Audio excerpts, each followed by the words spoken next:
আমিও প্রথম দেখবো আমার গানটা আজকে। নীল সুখে যে আমার গান যাচ্ছে এটা নিয়ে আমি খুব বেশি এক্সাইটেড। ওয়েব ফিল্মে আমার এবার ফার্স্ট টাইম গান করা হয়েছে।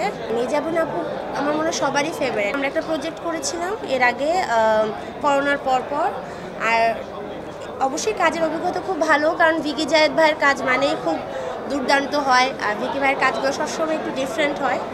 তো ওনার এই নীল সুখে যে আমার গান যাচ্ছে এটা নিয়ে আমি খুব বেশি এক্সাইটেড। আর এই ওই ফিল্মে 3টা গান রয়েছে, 2টা রবীন্দ্রসঙ্গীত আর একটা মৌলিক গান, ওটা আমি আর মার্শেল গেয়েছি। লিরিক হচ্ছে লুৎফর হাসান ভাইয়ের এবং মার্শেলের টিউন এবং মিউজিক অ্যারেঞ্জমেন্ট ছিল। তো আমি নিজেও খুব এক্সাইটেড, কারণ হচ্ছে ভিকি ভাইয়ের কাজ মানেই খুব ভিকি ভাইয়ের সাথে আমার এর আগেও কাজ হয়েছে। আমার একটা মিউজিক ভিডিও করেছিল ভিকি ভাই, 2টা মিউজিক ভিডিও করেছিল। তো আমি খুব বেশি এক্সাইটেড। আর আমার গানটা এখনও রিলিজ হয়নি, মানে আজকেই ফার্স্ট দেখবে মানুষ আমার গান, এরপর রিলিজ হবে। বাকি একটা গান রিলিজ হচ্ছে আর 2টো গান বাকি আছে। তা আমি খুব আজকে সবার মতো আমিও দেখতে এসেছি, কারণ প্রিমিয়ারে আমিও প্রথম দেখবো আমার গানটা আজকে। মির্জাপুর আপুর নাটকের আগেও আমার কাজ করা হয়েছে। মির্জাপুর আপুর নাটক, বেশ কয়েকটা নাটকে আমি গান গেয়েছি, বাট ওয়েব ফিল্মে আমার এবার ফার্স্ট টাইম গান করা হয়েছে।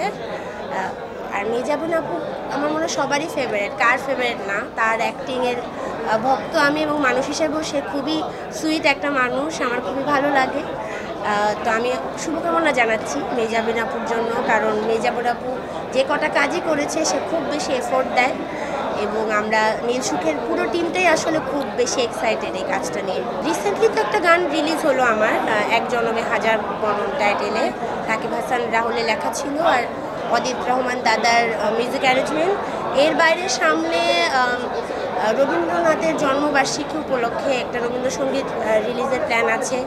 এছাড়া নাকফুলের টাইটেল ট্র্যাকটা আমার গাওয়া, নাকফুল মুভি, এটা এই ভ্যালেন্টাইনে রিলিজ হওয়ার কথা ছিল, বাট রিলিজ হয়নি, আর সামনে রিলিজ হবে। তো ওই নাকফুলের টাইটেল ট্র্যাকটা আমার গাওয়া। এছাড়া কর্পোরেট মুভিতে আমার 2টো গান রয়েছে, লাইফ ইজ বিউটিফুল মুভিতে আমার একটা গান রয়েছে, এই কয়েকটা আপকামিং কাজ রয়েছে। এছাড়া বেশ কয়েকটা নাটকেও গান করেছি। হায় ভাবে বুঝি কেউ চলে যায়, এভাবে বুঝি মানুষরা, হায় ভাবে বুঝি কেউ চলে যায়, এভাবে বুঝি মানুষরা। গানটার টাইটেল হচ্ছে বৈরী বাতাস।